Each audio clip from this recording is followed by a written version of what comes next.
Agatha கிறிஸ்டியின் நடுவானில் ஒரு மரணம். அத்தியாயம் 14. பின்தொடர்ந்து சென்று.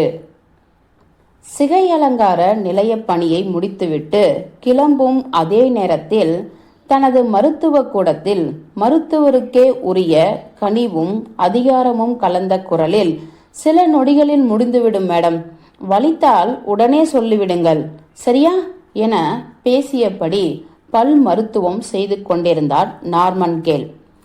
அனுபவம் வாய்ந்த அவரது மருத்துவ கரம் பல்லை துளையிட உதவும் உபகரணத்தால் நோயாளியின் பல்லில் சிறு துளையை போட்டுக் கொண்டிருந்தது.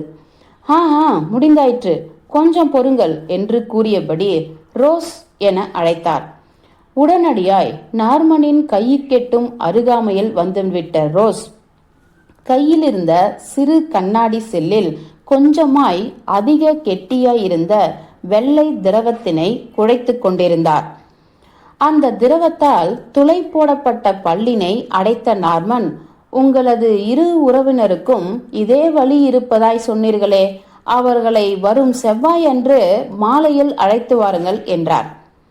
நல்ல ஓசை எழுப்பியபடி தனது வாயினை கொப்பளித்து துப்பிய அந்த நோயாளி தான் வெளியூருக்கு பயணப்படுவதாகவும் அதனால் அந்த உறவுக்காரர்களை செவ்வாயன்று அழைத்து வர இயலாத சூழ்நிலை என்றும் தற்போதைக்கு முன்பதிவினை தவிர்த்து விடும்படியும் பிறகு எப்பொழுது வருகிறோம் என்பதை அப்புறம் தெரிவிப்பதாகவும் இவை எல்லாவற்றிற்கும் ஒரு தாராள மன்னிப்பினை தெரிவித்துவிட்டு ஏனோ அவசரமாக மருத்துவ அறையை விட்டு வெளியேறினார். பார்த்தாயா ரோஸ் என்றார் நார்மன். இன்றைக்கு இவ்வளவுதான். இன்னொரு நோயாளியும் தொலைபேசி செய்திருந்தார். அடுத்த வாரம் அவருக்கு தாம் தந்திருந்த முன்பதிவினை நீக்க சொல்லிவிட்டார். பதிலுக்கு வேறெந்த நாளும் வேண்டாமாம்.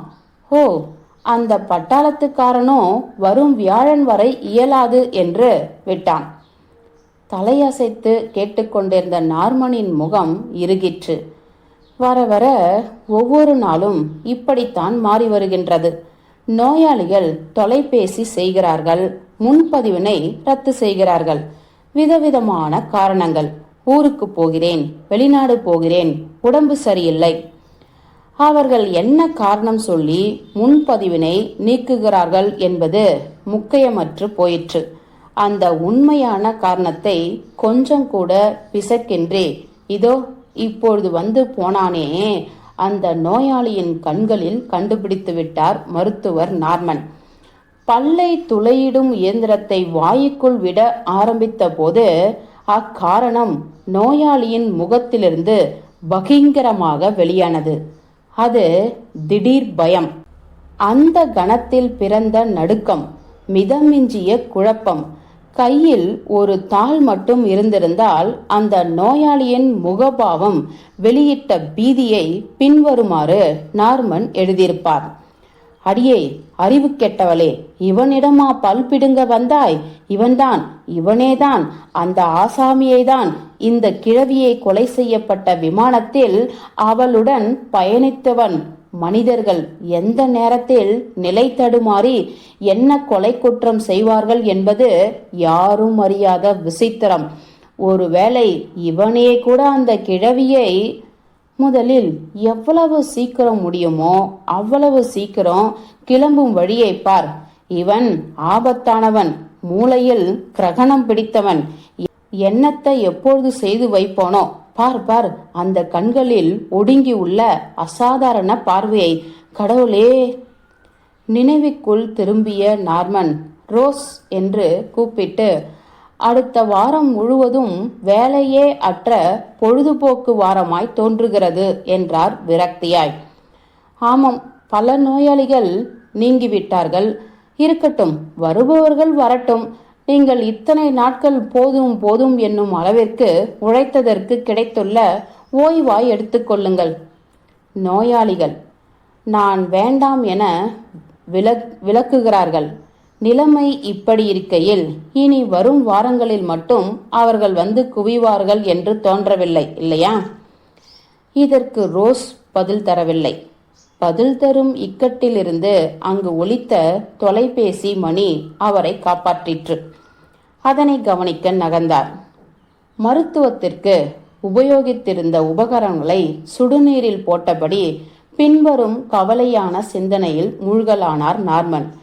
இப்பொழுது என் நிலைமையின் நிதர்சனத்தை புரிந்து கொள்கிறேன். இனி வேண்டாத கற்பனை தேவையில்லை. நேற்று வரை உச்சியில் இருந்த எனது இந்த பல் மருத்துவம் ஏறத்தாழ படுத்துவிட்டது. ஆனால் என் தொழில் வீழ காரணமான அதே நிகழ்வு ஜானேவுக்கு அள்ளி அள்ளி கொடுத்து கொண்டிருக்கிறது. வேடிக்கை, வினோதம், தலையை சிங்காரித்துக் கொள்கிறேன் என்ற பேர் வழியில் மக்கள் அவளோடு வம்பு பேசி ஆர்ப்பரிக்க அங்கு வருகிறார்கள். இங்கு அதற்கு வழியின்றி போய்விடுகின்றது. இதுதான் துரதிர்ஷ்டம். ஒரு மருத்துவரிடம் வந்து வம்பொலக்கலாம், ஆனால் மரியாதை நிமித்தமாக அது இயலாது. ஆகையால் இங்கு கூட்டமில்லை. கொலைதான் எத்தனை விசித்திரமாக உள்ளது. யாரோ ஒருவன் அவனுக்கு பிடிக்காத யாரோ ஒருவனை கொன்று போடும் ஒன்றுக்கு ஒன்று என்னும் நடவடிக்கையாய்தான் கொலையை எண்ணுகிறோம். ஆனால் நிஜத்தில் அப்படியா? இல்லையே. கற்பனையே பண்ண முடியாத அளவிற்கு ஒரு தனி மனிதனை அது அலைக்கழிக்கின்றதே. நிஜத்தையே எடுத்துக்கொள்வோமே. இதோ என் தொழில் எழுந்திருக்கவே முடியாத அளவிற்கு படுத்தாயிற்று. இதிலிருந்து எப்படி தப்பிப்பது? வேறு யாராவது ஒருவர் கொலையாளி என கைதானால்தான் எனக்கு விமோசனம். அப்படி நடந்தாலாவது என் நோயாளிகள் திரும்ப என்னிடம் வருவார்களா? நம்பிக்கை இல்லைதான். நல்ல அபிப்பிராயத்தை விட கெட்ட அபிப்பிராயம் விளைந்துவிட்டால் அது விலகும் வாய்ப்புகள் கம்மிதானே. நோயாளிகளே வராமல் போனாலும் எனக்கு கவலை இருக்காது. நான் ஜானியை சந்திக்காமல் இருந்திருந்தாள். இப்பொழுது அவளுக்காக கவலைப்பட வேண்டியது உள்ளது. ஜானி என் உயிராய் பூஜிக்கத்தக்கவள். அவள் எனக்கு வேண்டும். இந்த குழப்படியால் அவள் எனக்கு கிடைப்பதில் சிக்கல். ச, தனக்குத்தானே மெலிதாய் சிரித்து கொண்ட நார்மன் எல்லாம் நலமாய் முடியும் என்று சொல்லிக்கொண்டார். அவள் என்னை காதலிக்கிறாள், எனவே காத்திருப்பாள். இங்கில்லாவிட்டால் ஒழியட்டும். நான் பழகிய கனடாவிற்கு போகிறேன். அங்கு பணத்தை மூட்டை மூட்டையாக கட்டுகிறேன். தொலைபேசியை கவனிக்கச் சென்றிருந்த ரோஸ் திரும்பினார். அது ஒரு நோயாளி. மன்னிக்க சொன்னார். எதற்கா? முன்பதிவினை ரத்து செய்ததற்கா? எந்த நாட்டிற்கு படையெடுக்கிறாராம்? செல்வி ரோஸ், உடனடியாக நீ வேறு ஏதாவது ஜோலி பார்த்து கொண்டு சென்று விடுவதுதான் உசிதம். இது மூழ்கும் கப்பலாய் ஆகிவிட்டது. ஓ திரு நார்மன், நான் உங்களை தனியாக்கிவிட்டு தப்ப நினைப்பது அதர்மம். நன்றி ரோஸ். ஆனாலும் நான் சொன்னது உண்மையாகத்தான். ஏதாவது முளைத்து நான் குற்றவாளி அல்ல என உறுதிப்படுத்தினால்தான் என் மேல் படிந்துள்ள சந்தேக பார்வைகள் விலகும். அதற்கு உடனடியாய் ஏதாவது செய்ய வேண்டுமே என வீரியமாய் சொன்னார் ரோஸ். இந்த போலீஸ் தூங்கிக் கொண்டிருக்கிறது என நினைக்கிறேன். வழக்கினை முடிக்க அவர்கள் எந்த முயற்சியும் செய்யவில்லை. அப்படி கிடையாது என்று விட்டு எத்தனை சிறு பிள்ளைத்தனமான சிந்தனை என்பது போல் சிரித்து காட்டிய நார்மன் கவனமாக அவர்கள் தேவையான அனைத்து முயற்சிகளையும் செய்து கொண்டுதான் இருப்பார்கள் என்றார். ஆயினும் உடனடியாய் யாராவது ஏதாவது செய்து நம்மை காப்பாற்றத்தான் வேண்டும் என்றார் ரோஸ் வீரியமாய். அதுதான் சரி. சுயமாக முயன்று என் மீது விழுந்துள்ள இப்பழியிலிருந்து தப்பிக்க வழிவகை தேட வேண்டும் என்று நானே கூட நினைத்ததுண்டு. ஆனால் எதை செய்ய வேண்டும் என்றுதான் எனக்கு தீர்மானமாய் விளங்கவில்லை. இப்படி சொன்ன நார்மன், நான் அந்த பெண்ணுக்கு கதாநாயகன்தான். எனவே அவள் எனது துப்பறியும் திறமைக்கு உதவ முன்வருவாள், சந்தேகமே இல்லை. ஆனால் இன்னொருவரும் அன்றோ என் பார்வையில் இருக்கிறார் என நினைத்து கொண்டார். இது நடந்து முடிந்த அன்று இரவுதான் மருத்துவர் நார்மன் கேல் ஜானேயுடன் இரவு உணவினை பகிர்ந்து கொண்டார். தான் மிக சந்தோஷமான மனோநிலையில் இருப்பதாய் இல்லாத குதூகலத்தை வரவழைத்து கொண்டு நார்மன் காட்டிக்கொண்டாலும் அதெல்லாம் ஒன்றும் கிடையாது என்பதை மிக சுலபமாக கண்டுபிடித்து விட்டார் ஜானி. பேசிக்கொண்டிருப்பதை சட்டென்று விட்டுவிட்டு பரிதவித்த நார்மனின் குழப்பத்தையும் முடிச்சிட்டு கிடந்த அவரது புருவ நெரிசலின் போக்கினையும் சட்டென பேசுவது பிடிக்காமல் போகும் அவரது அமைதியும் ஜானே கவனித்தார். இறுதியில் ஜானே கேட்டார், என்ன நார்மல், எல்லாம் தலைகீழாகி விட்டனவா என்ன? நிமிர்ந்து ஜானேவை ஆழ பார்த்த நார்மன் பிறகு அப்படி பார்ப்பதை தவிர்த்துவிட்டு, பயப்படும்படி இன்னும் ஆகிவிடவில்லை, எல்லாம் என் போதாத காலம், முட்டாள் போல பேசாதீர்கள் என கூராய் சொன்னார் ஜானே. ஜானே, ஆமாம், முட்டாள் என்றுதான் சொன்னேன். ஏதோ வாசலில் மரணம் வந்து காத்து நிற்பது போன்ற துக்கத்தை உங்கள் முகத்திலிருந்து என்னால் படிக்க முடியாதா என்ன? இப்படி அஞ்சுவதற்கு பெயர் முட்டாள்தானே? ஜானே, என்ன? நான் மரண பய அளவிற்கு அலறவில்லை ஜானே, சற்றே எரிச்சலாய் இருக்கிறேன். வியாதிஸ்தர்கள் உங்களிடம் மருத்துவம் எடுக்க கூசுகிறார்கள் என்கிறீர்களா? அவர்களது பல்நோயை ஒரு கொலையாளி வந்து தீர்த்து வைக்கிறான் என்கிற அர்த்தத்தில். ஆமாம். ச, எத்தனை மனிதாபிமானமற்ற உலகம், கொடூர மக்கள், நன்றி கெட்ட ஜீவன்கள். ஹே, இதுதான் முட்டாள்தனம். நார்மன், ஆமாம். ஜானே, நோயாளிகள் நினைப்பதுதான் இயற்கை, மனித குணம். ஆனால் நிஜத்தில் பார்க்க போனால் நான் அத்தனை இனிமையான ஒரு பல் மருத்துவன் தெரியுமா? நான் கொலைகாரனே அல்ல. இதை எப்படி நம்ப வைப்பது? நயவஞ்சக உலகம். இதனை நம்ப வைக்க உடனடியாய் ஏதாவது செய்ய வேண்டும், தாமதியாது, உடனடியாக.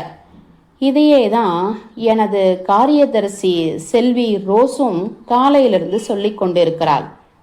காரியதரிசி? ஆமாம். எப்படி இருப்பாள்?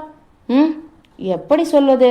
நல்ல வளர்த்தி, குதிரை போல நீளும் கவர்ச்சிகரமான எலும்பு மூக்கு, இளமை, தொழிலில் அசகாய திறமை. ஓ, நல்ல விவரணையான பெண் என தோன்றுகிறது. ரோஸ் குறித்த உரையாடலிலிருந்து விலகிய நார்மன், எனக்கு ஏதாவது செய்ய வேண்டும் போல உள்ளது என்றார். கிசல்லி வழக்கு அவருடைய தொழிலுக்கு ஏற்படுத்தியுள்ள பாதிப்பிலிருந்து தப்பிக்க வேண்டும் என்ற அவசரம் பொதிந்து, நான் ஒரு துப்பறியும் கதையின் இளைய கதாநாயகனாக இருந்தால் இதற்குள் அக்கொலை குறித்த ஏதாவது முக்கிய துப்பு கிடைக்க பெற்றிருப்பேன். அல்லது முக்கிய கொலையாளியை நிழலாய் பின்தொடர்ந்து கதையை முன்னுக்கு வளர்த்தும் முக்கிய பங்கினையாவது ஆற்றிருப்பேன். உடனே ஆதங்கமாய் தனக்குத்தானே பேசிக்கொண்டிருந்த நார்மனின் தோலை பிடித்து தன் பக்கமாய் இழுத்து கொண்டார் ஜானி. ரகசியமாய் சொன்னார், ஏய் நார்மன், அங்கு பாருங்கள், திரு கிளன்சி நினைவிருக்கிறதா? எழுத்தாளர், நம்முடன் பயணித்த மர்ம எழுத்தாளர். தனியாக அந்த சுவர் அருகே உட்கார்ந்திருப்பது அவர்தான். ஒன்று செய்யுங்கள், அவரை நிழலாய் பின்தொடருங்கள்.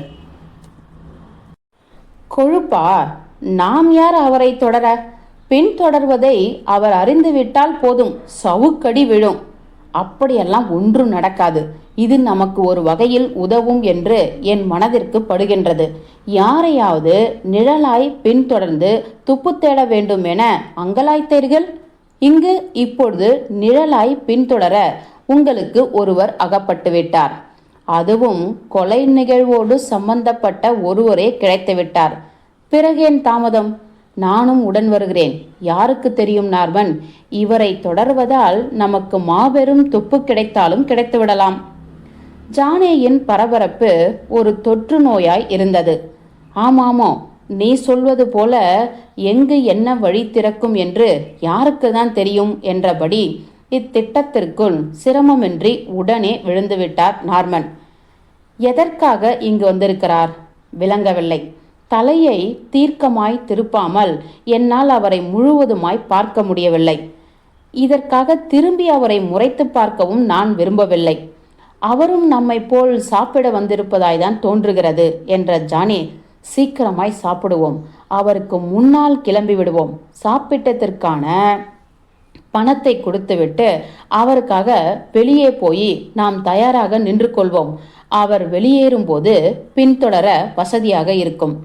இத்திட்டத்தை செயல்படுத்தினார்கள். சாப்பிட்டுவிட்டு கிளன்சி வெளியேறி தெருவில் நடக்க ஆரம்பிக்கும் போது ஏதாவது டாக்ஸிக்குள் அவர் ஏறிவிடக்கூடாது என்றபடி அவருடைய அடியை ஒற்றி இளையவர்கள் இருவரும் பின்தொடரலாயினர். கிளன்சி எந்த வாடகைக்காரையும் வைத்துக் கொள்ளவில்லை. அவரது தோளிலிருந்து சரிந்து சரிந்து விழுந்து கொண்டிருந்த ஒரு பெரிய மேல்கோட்டினை அது சரியும் போதெல்லாம் இழுத்து இழுத்து தன் தோளிலே சாய்த்தபடி சாவதானமாக நடக்க ஆரம்பித்தார் எழுத்தாளர். ஆயினும் அவர் முன்னேறிய விதம் சற்று தாறுமாறாக இருந்தது. சில சமயங்களில் தனது நடையில் வேகத்தை கூட்டி எதையோ பிடிக்கப் போவது போல மிக துரிதமாக முன்னேறினார். சில சமயங்களில் அவ்வேகம் முழுவதும் குறைந்து அவர் அறியாமலேயே ஓரிடத்தில் நின்றுவிடும் அளவிற்கு மெதுவானார். ஒரு தடவை சற்று மேடாக இருந்த சாலை திருப்பத்தில் ஏறும்போது ஒரு காலை அதன் மீதும் மறுகாலை கீழேயும் வைத்துக்கொண்டு படியேறும் தோரணையில் நடைபாதையில் அப்படியே அசையாது நின்று போனார், நிழற்படம் போல. அவர் முன்னேறி கொண்டிருந்த பயண திசை கூட தாறுமாறாகத்தான் அமைந்திருந்தது. செங்கோண திருப்பங்களை எடுத்து சட்டென திரும்பி அவர் முன்னேறியபடியால் ஏதோ கோயிலை சுற்றி வருவது போல அதே தெருவையே இந்த நடைபாதைக்கும் அந்த நடைபாதைக்குமாக மாறி மாறி சுற்றி வரும்படி ஆயிற்று. தான் விளையாட்டாய் போட்ட திட்டம் மிக முக்கியத்துவம் வாய்ந்ததாய் வளர்ந்துவிட்டதை பார்த்ததில் ஜானேயின் உற்சாகம் கூடியது. பார்த்தீர்களா, நான் தூண்டப்பட்டது போல கிளர்ந்தெழுந்து அழைத்த ஜானே பின்தொடர்வதை அறிந்து பயப்படுகிறார். அவர் இப்படியும் அப்படியும் பாய்ந்து பயண பாதையையே குழப்புகிறார் என்றார். நினைக்கிறாய்? பின்ன இல்லை என்றால் வேண்டுதல் போல ஓர் இடத்தை ஒருவர் மறுபடியுமா சுற்றி வருவார்? ஹோ! தற்சமயம் இவர்கள் பின்தொடர்ந்து வந்த எழுத்தாளர் ஒரு கசாப்பு கடையின் வாசலில் நின்று கொண்டு அதன் மேற்பகுதியை முறைத்து கொண்டிருந்தார். கடை மூடப்பட்டிருந்தது. ஆயினும் அதன் மேற்பகுதியின் ஏதோ ஒரு அம்சம் எழுத்தாளரின் மூளையை கலைத்து கொண்டிருப்பது விளங்கியது. அருகில் இருப்போருக்கு கேட்கும்படி, சரி, இதேதான், என்ன ஒரு அதிர்ஷ்டம் என தனக்குத்தானே சொல்லிக்கொண்டார்.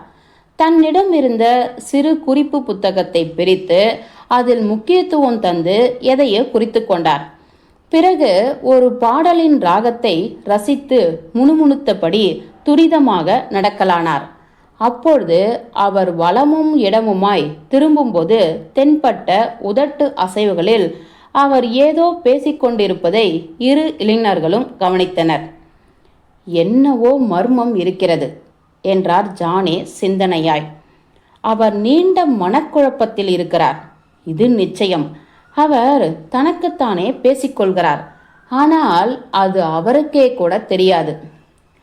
தெருவை கடக்க போக்குவரத்து சமிக்ஞை கிளன்சி காத்திருக்கும் போது அவரை மிக ஒட்டி கொண்டு இருவரும் நின்று, அப்படி அவர் என்னதான் தன்னை அறியாமல் முணுமுணுத்துக்கிருக்கிறார் என கேட்க முயன்றனர். இவர்களின் யுகம் மிக நிஜம்தான். கிளன்சி தனக்குத்தானே பிரக்னையே இன்றி பேசிக்கொண்டுதான் இருக்கிறார். இப்பொழுது அவர் முகம் வெளிரியும் அழுத்தத்திலும் இருந்தது. இரு இளைஞர்களும் எழுத்தாளர் முணுமுணுத்த சில வார்த்தைகளை கேட்டனர். அவள் ஏன் பேச மறுக்கிறாள்? ஏன் வாயை திறக்க மாட்டேன் என்கிறாள்? ஏன்? காரணம் ஒன்று இருந்தே ஆக வேண்டும். பச்சை விளக்கு ஒளிர்ந்தது. எதிர்ப்பக்க நடைபாதைக்கு வந்ததும் இப்பொழுது எனக்கு புரிந்துவிட்டது. ஓஹோ, இதுதான் காரணமா? எனவே அவளை ஒழித்து கட்டதான் வேண்டும் என்று சொல்லிக் கொண்டிருந்தார் கிளன்சி. நார்மனை அவசரமாய் அழுத்தமாய் கிள்ளினார் ஜானே. நார்மனும் கவனித்ததாய் தலையசைத்து உணர்த்தினார். நடைபாதை ஏறியதும் மிக வேகமாக ஓடும் கதியில் நடக்க ஆரம்பித்தார் கிளன்சி. நழுவிய மேல்கொட்டினை தூக்கி போட்ட வண்ணமும் தனக்கு பின்னால் இருவர் தொடர்ந்து கொண்டே இருக்கிறார்கள் என்பதை அறியா வண்ணமும் அவர் ஏறத்தாழ ஓடிக்கொண்டிருந்தார். இறுதியில் அனைத்து துரிதமும் கணத்தில் மறையும்படி ஒரு வீட்டின் வாசலில் நின்றார். சாவியை எடுத்தார். கதவினை திறந்தார். உள்ளே போய்விட்டார். இனி அடுத்து என்ன என்பது போல் ஜானியையும் நார்மனும் ஒருவரை ஒருவர் பார்த்து கொண்டனர். இது அவரது சொந்த வீடு என்றார் நார்மன். எண் 47 கார்டிங்டன் சதுக்கம். இந்த முகவரியை தான் மரண விசாரணையின் போது தந்தார். ஹோ என்று வியந்த ஜானி, எனில் எப்படியாவது அவர் மறுபடியும் வெளியே வந்துதான் ஆக வேண்டும் என்று குறிப்பிட்டுவிட்டு, நாம் சம்பந்தமின்றி சில வார்த்தைகளை கேட்டிருக்கிறோம். யாரோ ஒருவர், ஒரு பெண்மணி அழிக்கப்பட போகிறார். வாய் திறவாத இன்னொரு பெண்மணியும் இருக்கிறார். ஹோ நார்மன், இது வயிற்றை கலக்கும் ஒரு துப்பொறியும் கதை போலாகிவிட்டது என்றார். இப்பொழுது ஒரு குரல் பின்புறமிருந்து இருட்டு பகுதியிலிருந்து வந்தது. நல் மாலை வணக்கங்கள் என்றது அது. பிறகு அக்குரலுக்கான சொந்தக்காரர் முன்னேறி வெளிச்சத்திற்கு வந்தார். அந்த குள்ள மனிதரின் முகம் ஒளியில் தெரிந்தது. அது எர்குல் பாய்ரோ. பின்தொடர்தலுக்கு உகந்த மனோகரமான பொன் மாலை பொழுது இல்லையா என்றார். அத்தியாயம் 14 முடிந்தது.